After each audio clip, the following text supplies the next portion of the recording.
December 14th, 2025, brought heartbreaking news from Los Angeles. Rob Reiner, who directed some of America's most beloved films, was killed alongside his wife Michelle in their own house. Someone had stabbed them both many times. People couldn't believe it. Here was a man who spent decades creating movies about friendship and understanding, and his life ended so violently. Reiner gave us Stand By Me, showing how special childhood bonds can be. He created The Princess Bride, the fairy tale everyone quotes. When Harry Met Sally, taught a whole generation about romance and friendship. A Few Good Men reminded us to question authority. How could someone who made such gentle films die this way? Rob came into the world in 1947 in New York. His father, Carl, was already famous for television comedy. Young Rob didn't grow up glamorous. He watched his dad work hard at writing jokes that made people laugh and think at the same time. Being the entertainment kid at school wasn't easy. Other children kept their distance. Rob became a watcher, sitting back and noticing everything. How groups formed, who had power, what made people tick.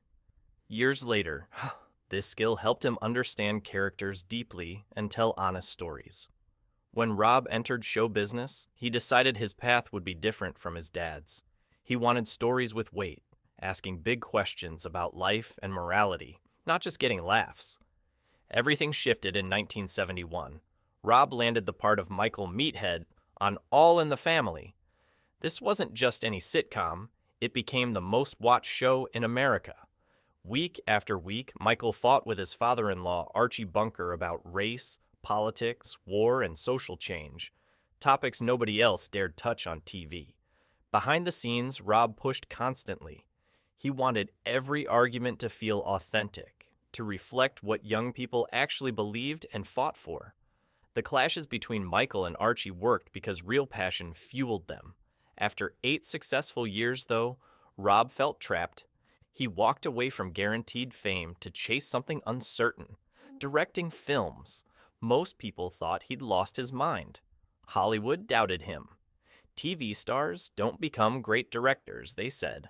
Rob set out to change their minds. In 1984, This Is Spinal Tap invented a brand new comedy style. 2 years later, Stand By Me perfectly caught that last summer before growing up changes everything. The Princess Bride mixed laughs, action, and deeper meaning into pure joy.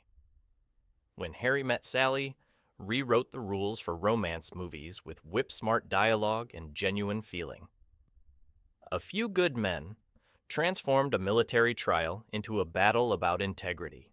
Each film tackled different subjects, but Rob's fingerprints showed everywhere. Complicated people making tough decisions, no simple solutions, and faith that honest communication could bridge any gap.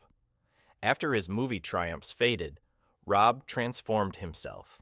When Twitter and Facebook exploded, he dove headfirst into political warfare. He stopped telling stories through characters and started shouting his own opinions directly. Rob always leaned left politically, but now he became relentless. His constant attacks on Donald Trump didn't shock anyone. But when Rob demanded in 2024 that Joe Biden quit the presidential race, even his supporters turned on him. People called him two-faced. A wealthy filmmaker living in luxury had no business lecturing working Americans, they said. Rob also wouldn't let go of the JFK murder mystery, convinced powerful people were covering up the real story. His fans split. Some saw bravery, others saw paranoia. The director, famous for bringing people together through film, now drove them apart with his politics. While Rob battled the world, Michelle kept him sane. His first wife, Penny Marshall, was also a big Hollywood player. That marriage crashed because neither could stop competing. Michelle worked behind a camera taking photos. She liked staying out of the spotlight. She created a peaceful home where Rob could escape from his public wars. Their 3 children gave him a reason to stay grounded. Michelle never begged him to be quiet or pushed him to fight more. She simply maintained their family's calm center while storms raged everywhere else. Rob showed no signs of slowing down in 2025. still posting online constantly, still demanding JFK files get released, still refusing to apologize for anything. He seemed past caring about his reputation. December 14th changed everything. Police rushed to the Reiner house after getting an emergency call. Inside, they discovered both Rob and Michelle murdered. The crime scene was horrific. Detectives immediately opened a homicide investigation. The cops haven't said much. No arrests, no obvious suspects. No clear explanation for why this happened.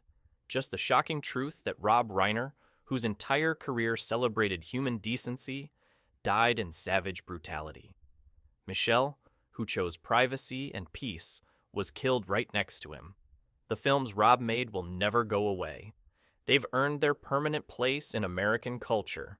Generations will keep watching Stand By Me, The Princess Bride, and When Harry Met Sally. But what about Rob himself as a person? That's messier. He deliberately made movies that challenged viewers, that asked uncomfortable questions instead of providing easy comfort. He believed great art should make you squirm a little, force you to reconsider what you thought you knew. When Rob started battling on the internet, he brought that same approach. No compromise, no backing down, total honesty even when it hurt. The problem was, this strategy worked beautifully in movies, but destroyed him in real life. People who treasured his films grew to despise the man himself. Now, his murder makes everything more confusing. Rob built his career proving that people with opposite views could still talk respectfully. Every film showed conversation winning over. Conflict. Then he died where all conversation stopped, where only violence spoke. There's no neat conclusion here, no comforting message to take home. Just an awful, unfinished story forcing us to reconsider everything about his life. Rob Reiner refused to stay quiet even when staying quiet would have been easier. He valued truth over popularity, questions over answers. Maybe that matters more than having everyone like you. But the ending, brutal, senseless, undeserved, reminds us that sometimes there are no lessons, just tragedy.